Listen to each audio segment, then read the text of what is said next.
a champion. I'm a killer, I'm a savage, been that way since the beginning. Me and Twizzy really spitters, why the hell is y'all pretending? We just youngins on the loose, ain't no need for apprehending. And we never second guessed it, cause we always had a vision. I'm a beast, I'm a dog, tell me what's the plan of action? When I tell you that I want it, pull them out like Janet Jackson. Put your name on the boat, but you know I'm still a captain. When the liquor's in my system, baby, anything can happen. Got the west side of this, girl, I stress out for this.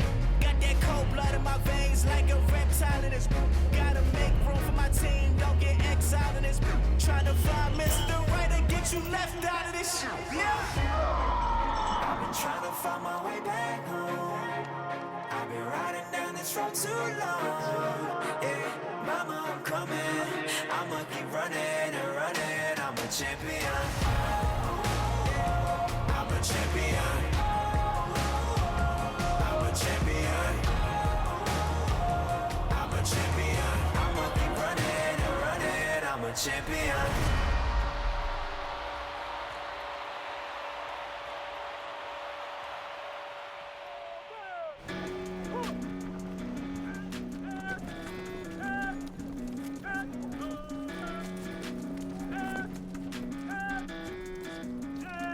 So he stabs, I step in the same way.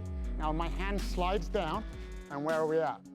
I've been teaching fighting techniques to government agencies for more than 15 years, including the US Marines, US Marshals, US SWAT teams, and US Navy SEALs.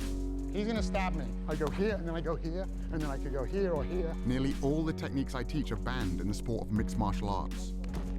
I can control the direction of the muzzle, you guys see that? These are some of the most effective and damaging moves you could use in a real-life situation, be it in self-defense, If I'm here, on the street, then I knee. or in war. Straight into the trachea. Now you're gonna knee, step back, and then rip. And the gun comes out. You're good. This is life or death for these guys, and I'm honored to share this knowledge. Let's see your muscles, James. Let's see your muscles. Oh, yes. Go on, do it again and again. That's right. That's it. Power. James, he was a very lively child, quite hard to control. His teacher said to us, I'm finding it difficult to cope with him because he is so not aggressive, he is so... Lively, really. Lively, yes, I think that's probably the better word. So I took him to one of the training sessions of Kyokushinkai, which is a very hard style of karate. It's a bit more controlled and structured. It calmed him down. From then on, he took the karate to heart. Bruce Lee was his hero as a child, and he had big posters in his bedroom. Like a lot of boys, I dreamed about becoming a kung fu master who could fight off bad guys in any situation.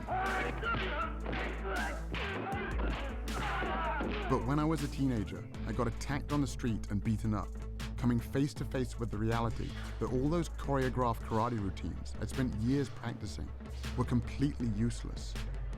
Then I found out that the same thing happened to Bruce Lee when he was my age, launching him on a quest, the search for truth in combat. Lee went on to study a wide range of martial arts, taking only the best parts of each discipline. His philosophy was simple: research your own experience, absorb what is useful, reject what is useless, add what is specifically your own. Armed with this philosophy, I vowed to follow in Lee's footsteps. 15 years and 5 black belts later, I was given the opportunity to put my training to the test. Good combination by Wilkes. Johnson trying to fight back, though. Nice knees by Wilkes. Johnson is in trouble. Attacking. One hook in, and he's got the choke. He's got one arm across. Gets up and around now. He's going to tap. Wilkes is the ultimate fighter. Seconds to go. Outstanding performance by James Wilkes. James Wilkes from Leicester, England, is the ultimate fighter. Then, I got injured. I was sparring with a future heavyweight champion and tore ligaments in both of my knees. unable to teach or train for at least 6 months. I spent more than 1,000 hours studying peer-reviewed science on recovery and nutrition, looking for any advantage I could find to get back on track as quickly as possible. That's when I stumbled across a study about the Roman gladiators. The gladiator graveyard from Ephesus is the only one with a significant number of individuals buried there. Archaeologists recovered the remains of at least 68 gladiators. There have been more than 5,000 bones analyzed for the study. We found in the cross-section of the bone very high bone mineral density, which indicated intense training and high-quality diet to build up strong muscles and strong bones. This diet gave the gladiators the nickname hordeari, which means beans and barley muncher. We know different food sources give different amounts of strontium in the bones. High strontium levels in vegetarians, low strontium levels in carnivores. If there is low strontium in the sample, the flame will stay blue. If there is high strontium levels, it will change from blue to red. The gladiators were predominantly vegetarian. This totally blew my mind. The gladiators were highly prized fighters who got the most advanced training and medical care in the Roman Empire. To think that the original professional fighters ate mainly plants went against everything I'd been taught about nutrition. And now, ladies and gentlemen, the one and only Superman. James, does Superman eat meat? Yes. He does? Yeah. Oh.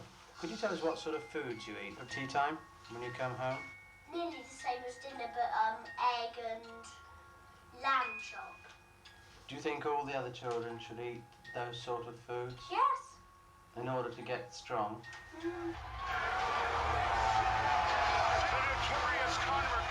Even in the UFC, this idea that meat makes you tough had become a focal point for one of the most anticipated fights in the history of the sport, between Conor McGregor, the world champion in 2 different weight classes, and Nate Diaz, who accepted the fight with only 11 days' notice after McGregor's original opponent pulled out.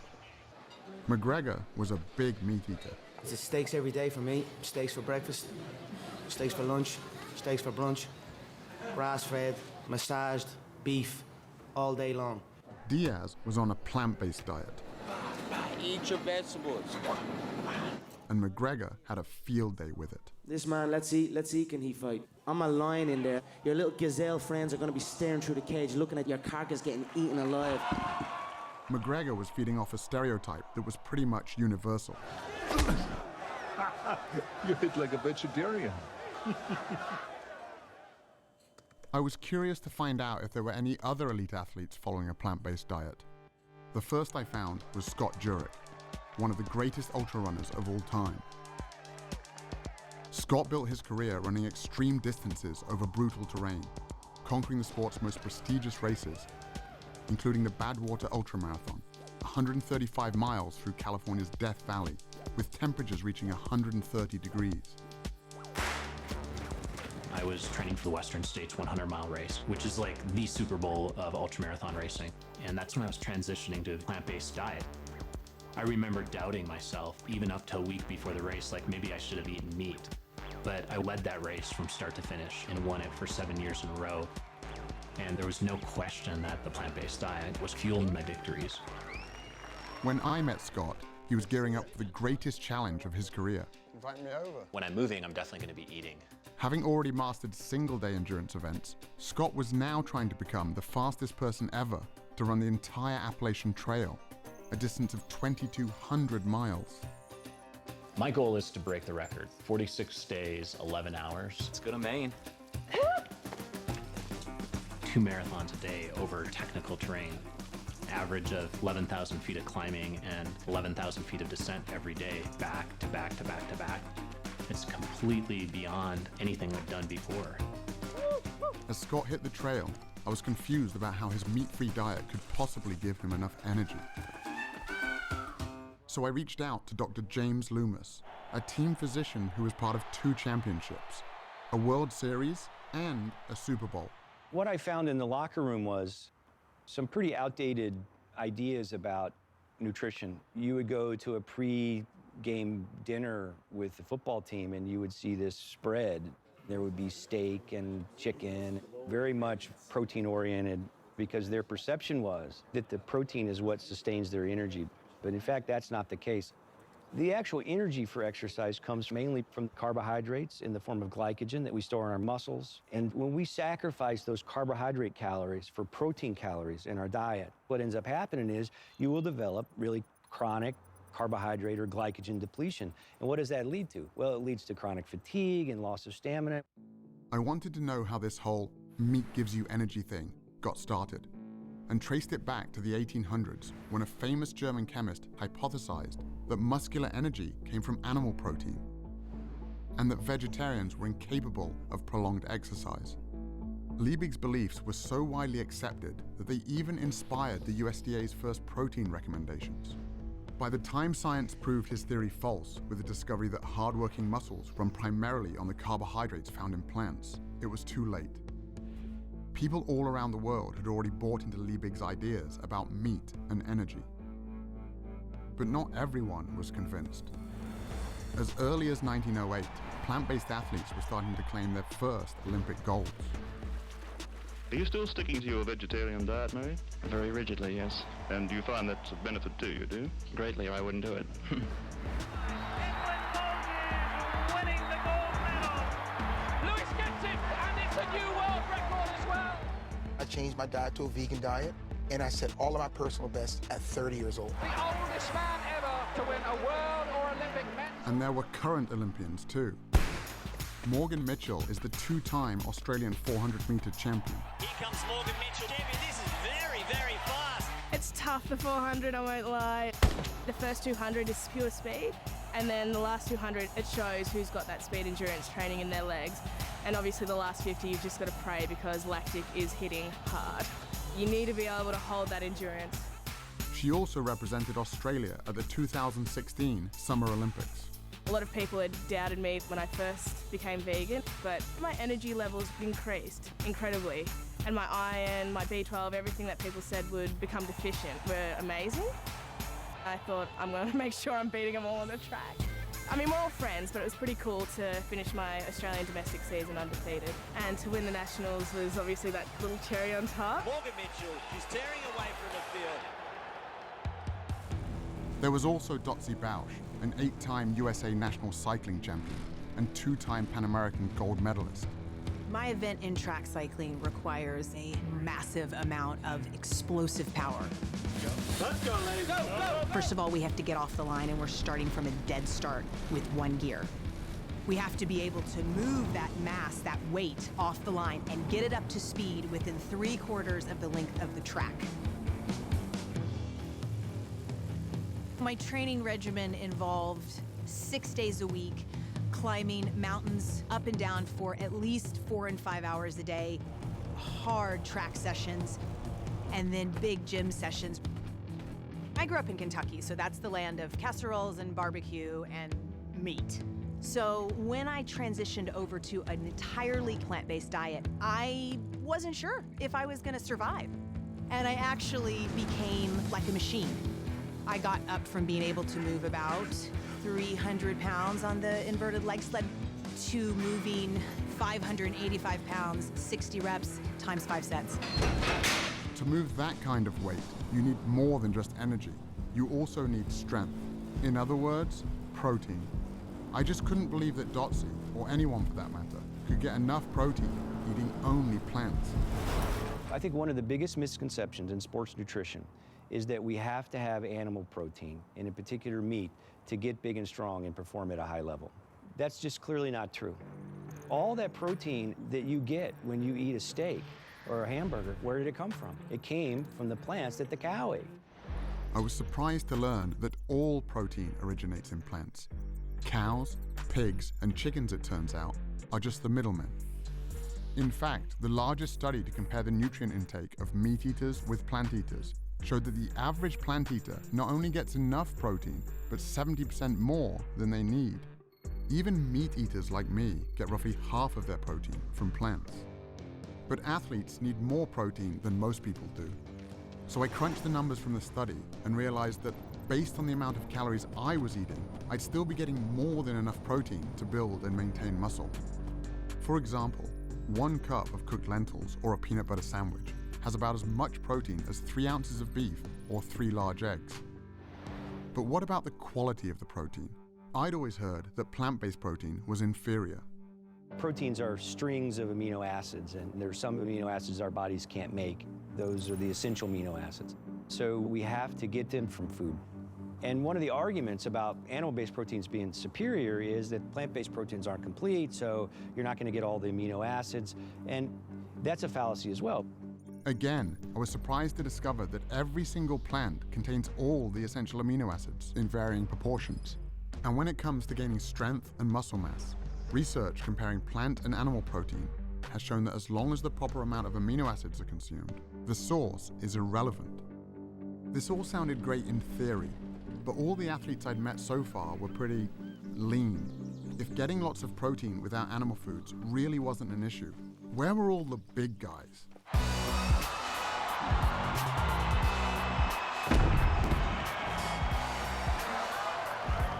Kendrick Farris was the only male weightlifter to represent the United States at the 2012 and 2016 Olympic Games. Olympic-style weightlifting is going from the ground to overhead in 1 or 2 explosive movements, the most explosive movements that can be done.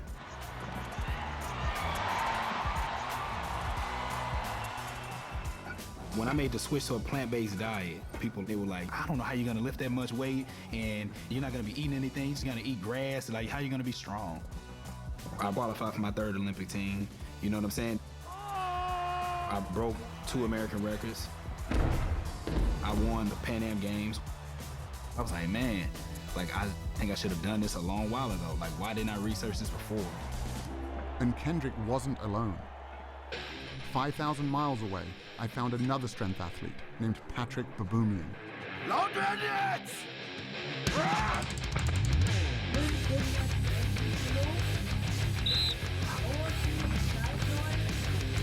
Patrick is one of the strongest men on the planet, with multiple world records, including the front hold, the keg lift, and the log lift.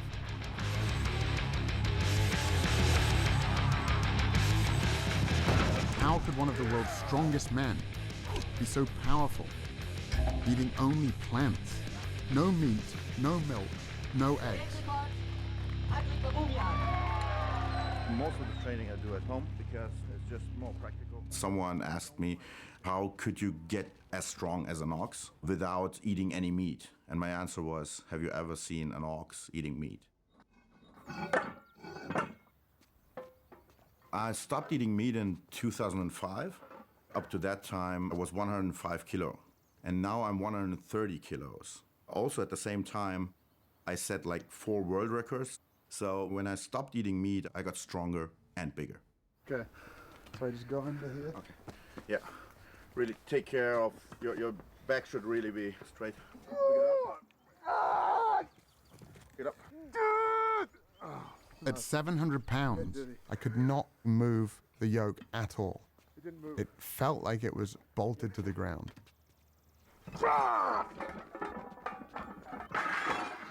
And that was just his warm-up weight. It's hard to fathom how strong Patrick really is. It's almost superhuman.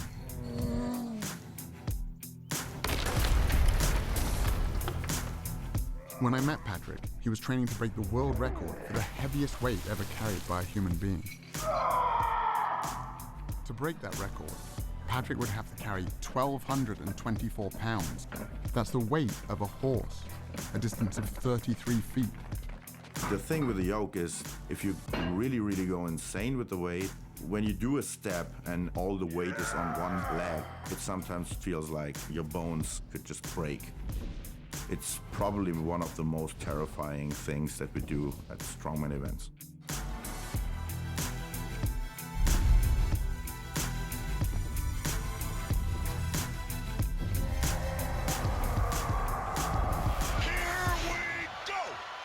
When Nate Diaz stepped into the cage to face Conor McGregor, the Vegas oddsmakers had Diaz as the 4-1 underdog.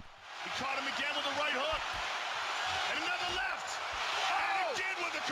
submission. Diaz trying to finish with a submission. He's got it. That's it. He's got the shot. Nate Diaz. He's got it. He has done it. Nate Diaz beats Conor McGregor. Oh, my goodness. Nate Diaz, you just shook up the world. How's that feel? Hey, I'm not surprised, motherfuckers. It's a bitter pill to swallow. It was simply a battle of energy in there, and he got the better of that. So 9 days out from the fight, I started eating 2 steaks a day, and it just came back to bite me on the ass, you know? This was the greatest upset in UFC history, and it turned out Nate wasn't the only plant-based fighter out there. I stopped eating meat probably like around the end of 2012. I grew up not even knowing about half of these other vegetables. Asparagus to me just came out like 5 years ago. You know what I'm saying? It's just like, as a kid, it was like, asparagus, we ain't never see that. I'm like, what's that? Bryant Jennings is a heavyweight title contender, best known for going the distance with Vladimir Klitschko, one of the greatest boxing champions of all time.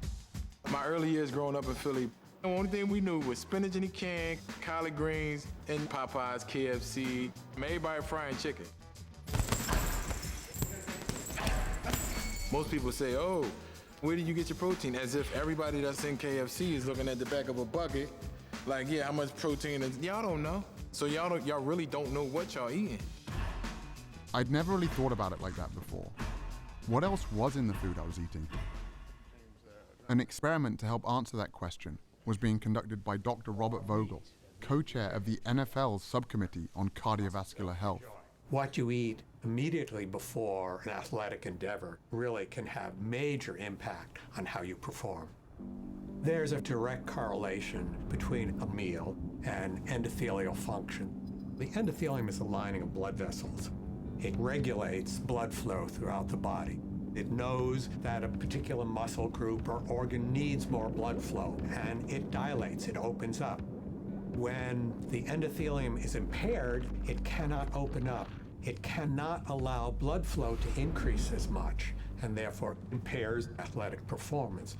The test subjects were 3 football players from the Miami Dolphins, defensive back Michael Thomas, and wide receivers Griff Whalen and Kenny Stills. For the touchdown, Kenny Stills. Today, we're going to be feeding them 3 burrito breakfasts with a lot of protein. 2 of them have sources of animal-based protein and fat. One is from beef, one is from chicken. Third is a plant-based burrito, which has beans in it. So the protein and the fat came from a plant-based source. Tomorrow, we're going to feed them all bean burritos. We're looking at the impact of eating a different meal on the same people. All right, here's the beef. Thank you. Chicken here, and I have a plant-based one here as well. Thank you. Griff has been plant-based for 4 years, so he got bean burritos on both days. On away games, we always eat fried chicken, we eat Popeyes. I love fried chicken, I love Popeyes, and I'm gonna eat Popeyes every time. 2 hours after each meal, the players had their blood drawn and put into a centrifuge. The red blood cells sink to the bottom. An amber-colored fluid called plasma rises to the top. If the plasma is see-through, it means there's not much fat in the blood, and the endothelium is likely functioning well. Michael, today's blood and yesterday's blood. This is a plant burrito. This is a meat burrito. Look at the difference it makes in what circulates in your bloodstream. Cloudy? Cloudy. And that's on top is the fat circulating in your blood from the meat burrito. Gotcha. Griff, you're the vegan. Here's your blood from today and your blood from yesterday. Nice and clear, both of them. So the fat from the avocado doesn't have that kind of effect? That's right. Kenny, you're the fried chicken guy. You want to see your chicken? There it is. Yeah, it's pretty gross to see. Sources of animal-based protein and fat have a tremendous impact on endothelial function. That lasts for 6 or 7 hours after you eat. So if you have bacon and eggs for breakfast, or a hamburger for lunch, and a steak for dinner, this is going on all day long. Your blood is always cloudy, and the ability to operate at your best is always impaired. Damn. I guess I won't be eating my fried chicken no more. Dr. Vogel's experiment was backed up by numerous studies measuring how a single animal-based meal can impair blood flow. I also found a large body of research showing that plants have the opposite effect, improving endothelial function and increasing blood flow. Controlled studies show that simply drinking beet juice before training allows subjects to cycle 22% longer and bench press 19% more total weight. I've seen races where it has come down to the 1,000th of a second. Sometimes you have to do things that you know your competitors aren't doing, getting every single advantage you can. Knowing I could get enough energy and protein was one thing, but seeing what a single animal-based meal could do to an athlete's blood sealed the deal. It was time to give this plant-based thing a try, but there was only one meat-free meal I could think of. Hi, what can I get for you today? Could I get 2 bean burritos, please? Bean or beef? Bean. All right, I'll see you at the window, okay? Thank you. You're welcome. When I went plant-based, I thought that it would be a longer transition, but I just immediately started feeling like I could go kick ass and not need the recovery in between. It was mind-blowing to my teammates. They were tired of me saying, like, let's go again and again. Recovery is the most essential element of an elite athlete's existence. It's damage repair, and you do that over and over again. Because if you can do more work and more repair, you're gonna be the better athlete. Dotsie was right. Bouncing back quickly between workouts is a huge advantage for any athlete. But the idea that food could be the secret weapon, I had to find out more. Dr. Scott Stoll is a former Olympian and a team physician for the USA Olympic team. I work with professional athletes that are very interested in protein. Protein's important, but which package is your protein coming in is the better question to answer. The plant-based protein versus the animal protein, which package is going to help the body overcome inflammation and help the body to recover? In animal products, you're getting protein packaged with inflammatory molecules like Nu-5GC, endotoxins, and heme iron. When we consume animal products, it also changes the microbiome, the bacteria that live in our gut. And the bacterial species that have been shown to promote inflammation overgrow and begin to produce inflammatory mediators like TMAO. The study that showed that a single hamburger impairs blood flow also showed that it can increase measures of inflammation by 70%. In the arteries, inflammation reduces blood flow. In muscles and joints, it can increase soreness and delay recovery. In plant-based protein, you're getting protein that's packaged with antioxidants, phytochemicals, minerals, and vitamins that are going to reduce inflammation, optimize the microbiome, optimize blood supply, and optimize your body's performance. The antioxidants Dr. Stoll was talking about are found almost entirely in plants, which have, on average, 64 times the antioxidant content of animal foods. Even iceberg lettuce has more antioxidants than salmon or eggs. As a result, switching to a plant-based diet can help reduce measures of inflammation by 29% in just 3 weeks. I was about ready to retire, as I should have been, because I'm like 35 at that time. But I just kept getting better, and so they had to take me to the Olympics. We were complete underdogs as Team USA. In our semifinal ride against Australia, we were down by 1.7 seconds. No one's ever come back in team pursuit from a deficit that large. And we beat them on the line by 8/100ths of a second.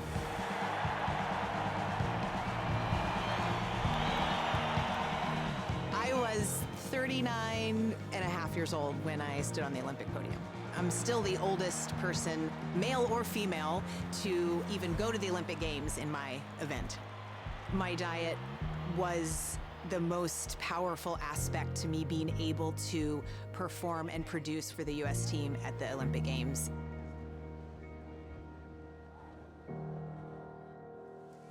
All of these athletes and their stories were impressive, but my goal from the beginning was to recover from actual injuries, like the damage I'd done to my knees. And he's down at the line of scrimmage in the arms of Derek Morgan. Derek Morgan had been on a similar journey. In the NFL, the injury rate is 100%. It's a violent game. Hit hard and goes down there. And so how you respond to injury and how quickly you heal from injury is important, because if you're not on the field, you're not helping the team. I was reading the research and seeing that a plant-based diet could be beneficial specifically for recovery. And so I started incorporating it, and I started seeing really good results with it. I was recovering better. I wasn't getting as sore. I was a lot less swollen. Basically, to confirm what I was feeling, I got my blood tested. 6 months after being on the diet, all of my markers were down, my blood pressure, my cholesterol. But the main thing I was looking at was the inflammation marker in your blood, and mine was almost obsolete. It wasn't there anymore. A whole food plant-based diet is going to optimize the growth of blood vessels into damaged tissue. It's going to lay down new tissue in tendons and muscles. It's going to stimulate their immune system to fight off infections. So almost at every level, eating the right foods is going to accelerate the healing process. 6 weeks into my personal plant-based experiment, I went to the gym to see if I could notice a difference. I wasn't able to spar or wrestle yet, so I decided to hit the battling ropes. At my gym, lasting 10 minutes on the ropes gets your name on the wall. Only a few people had ever hit 20 minutes. Even at the peak of my conditioning, the most I'd ever got was 8 minutes. James, keep it going. But on this day, I hit 10 minutes easily. Then I hit 20, 30. You're at 45 minutes. I thought, holy shit, I'm gonna do an hour. I went past the hour mark by about 1 minute and just thought, all right, that'll do. I can't believe you just did that, man. The only thing that had changed was my diet. I could have kept going. That's way over the record, right? Yeah. Freaking hour. When I was growing up, the toughest guy in the world to me was my dad. He taught me the value of self-defense and was always there to help me when I got into trouble. But now, he was the one who needed help. So you had a heart attack? Correct. Had you had much in the way of symptoms prior to this episode? No, never before. After my dad got out of the hospital following emergency heart surgery, we got on a Skype call with Dr. Caldwell Esselstyn, an internationally renowned heart disease researcher from the Cleveland Clinic.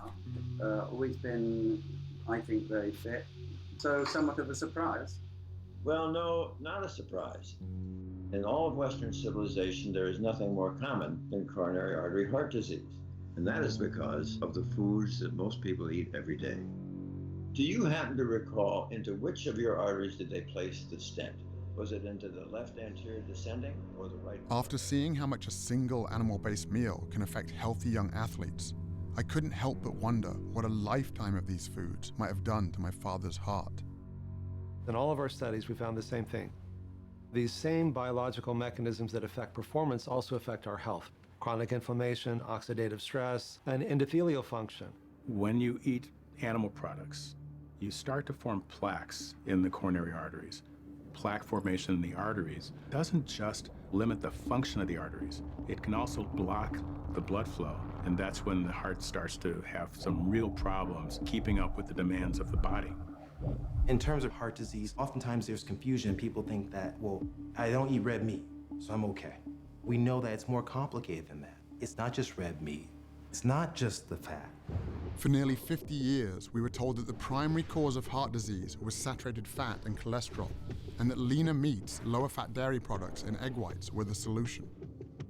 But the research now shows that the other inflammatory compounds in animal foods, like those that can impair athletic recovery, also play a significant role in the development of heart disease. We're going to do a whole lot better by just getting rid of the animal products. And there are really good biochemical reasons for that. Heme iron is one of them, for example. Heme iron is from an animal source, right? So most commonly you think red meat, even though poultry have it, fish has it. They did a meta-analysis looking over 6 prospective dietary studies, over 130,000 patients. And they came to the conclusion that 1 milligram a day of heme iron is associated with a 27% increasing risk of coronary heart disease. To put that in perspective, an average hamburger patty has about 2 to 3 milligrams. And it isn't just the iron in animal foods that can cause problems. It's actually the animal protein itself. It's not just red meat, not just chicken, not just eggs, not just milk. It's the ingestion of any animal protein. At that moment in time, a process begins at a chemical level inside the body. When the protein found in animal foods is cooked, preserved, or even just digested by our gut bacteria, highly inflammatory compounds are formed that corrode our cardiovascular system. This helps explain why people who get all of their protein from plants reduce their risk of heart disease by 55%. It would also help explain why the only diet that has ever been shown to actually reverse heart disease is a plant-based one. What we found is that in the first month, there was improvement in blood flow and the heart began to pump blood more normally. After a year, even severely clogged coronary arteries became measurably less clogged, and even more improvement after 5 years. But in the randomized control group, who were doing just what their doctors told them to do at the time, less red meat, more fish and chicken, little exercise and so on, their arteries got more clogged after 1 year and even more clogged after 5 years. Humpty Dumpty sat on the wall. While all of this sounded promising, my dad didn't just need to get better, he needed to get better fast.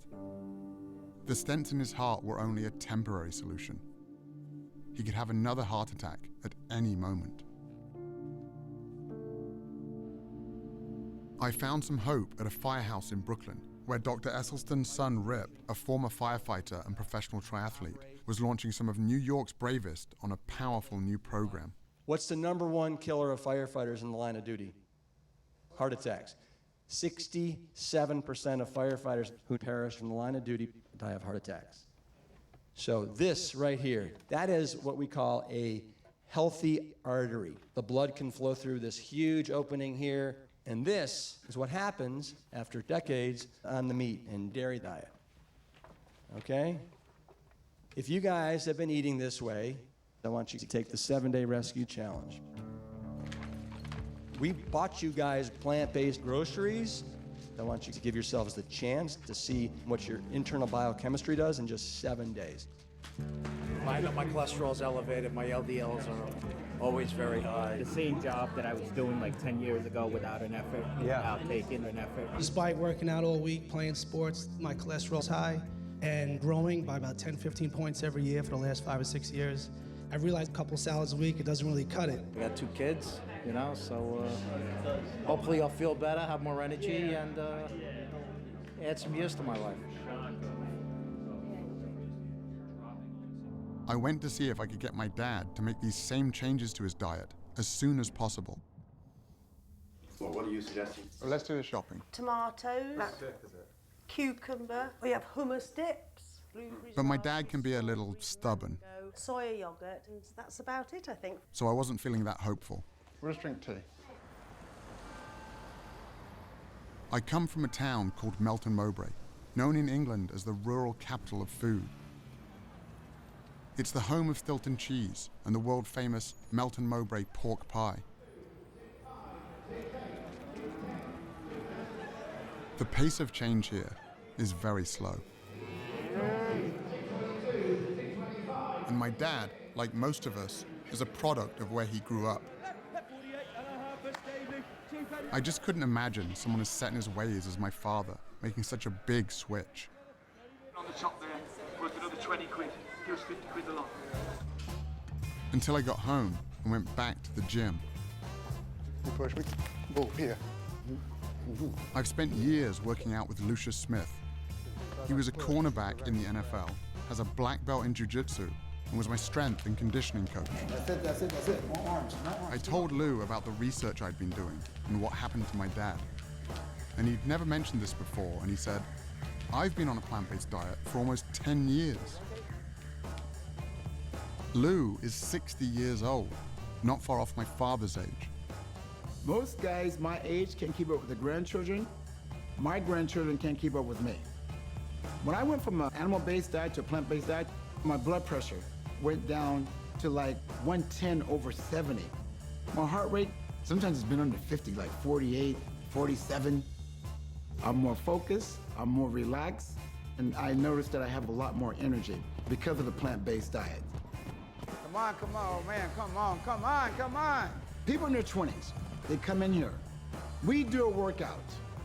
I sustain the workout a lot easier than they do. We can come in here and do 800. Listen to what I just said. 800 kettlebell swings and snatches in one workout. They can't make it. I'm not kidding you. They can't hang, man, I'm telling you. They can't hang. There was another guy my dad's age who had also made a big change. I ate a lot of meat. I ate my 10, 15 eggs a day. And, had my 250 grams of protein a day because I weigh 250 pounds. One and only Arnold Schwarzenegger. But as I got older and as I started reading up on it, I recognized the fact that you really don't have to get your protein from meat or from animals, as far as that goes. So we started going more in a direction of a vegetarian kind of a diet. Now we're doing it the right way, with the right spices. All of a sudden, I love it much more than the meat. And, the cholesterol went down to around 109. It was the lowest that it ever was in my entire life, at almost 69. What we eat has a major impact on our health and our well-being in every way we can measure. People who eat a diet that's high in animal protein have a 75% increased risk of premature death from all causes, and a 400% to 500% increased risk of death from most forms of cancer, prostate, breast, colon cancer, as well as type 2 diabetes. The amino acids that come from animal sources tend to make our cells rev up and multiply faster. For example, there is accumulating evidence that high consumption of proteins from dairy sources is related to a higher risk of prostate cancer. That chain of cancer causation actually seems pretty clear. Cancer has been linked to other animal foods as well. Research funded by the National Cancer Institute found that vegetarians who add 1 or more servings per week of white meat like chicken or fish more than triple their risk of colon cancer. So it's not one set of dietary guidelines for improving your performance as an athlete, another one for reversing heart disease, a different one for reversing diabetes, a different one for reversing prostate cancer. It's the same for all of them. As groundbreaking as all of this nutritional science was, I also found it really confusing. How could meat be so bad for us if that's what our ancestors were supposedly built to eat? When we think about the diet of early humans, we're often drawn to thinking about meat, but plant foods were more important than the archaeological record gives credit for. The food that could be relied on wherever you were was the plant food. The popular perception of what early humans ate dates back to the 1930s and 1940s, when there was some amazing finds of early human ancestors, animal bones and tools that very much look like they may have been used to butcher and maim those animals. So very early on, we had this notion that meat had a disproportionately larger role in the diet of early human ancestors than it actually did. The bias in the archaeological record toward stone and bone preservation over things like plants has led to a very skewed view. If we look at deep time, bones and stone tools preserve very well, but plants decay very rapidly.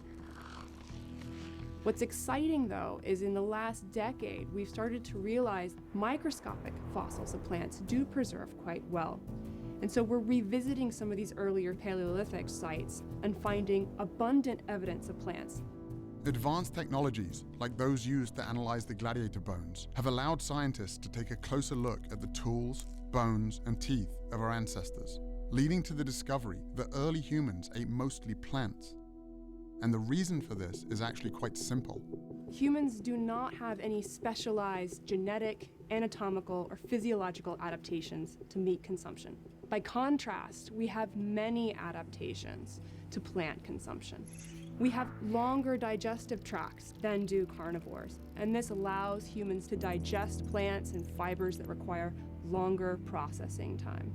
We also lack the ability to produce our own vitamin C. Vitamin C is found in plants, so the fact that we cannot make our own indicates just how reliant upon plants we actually are.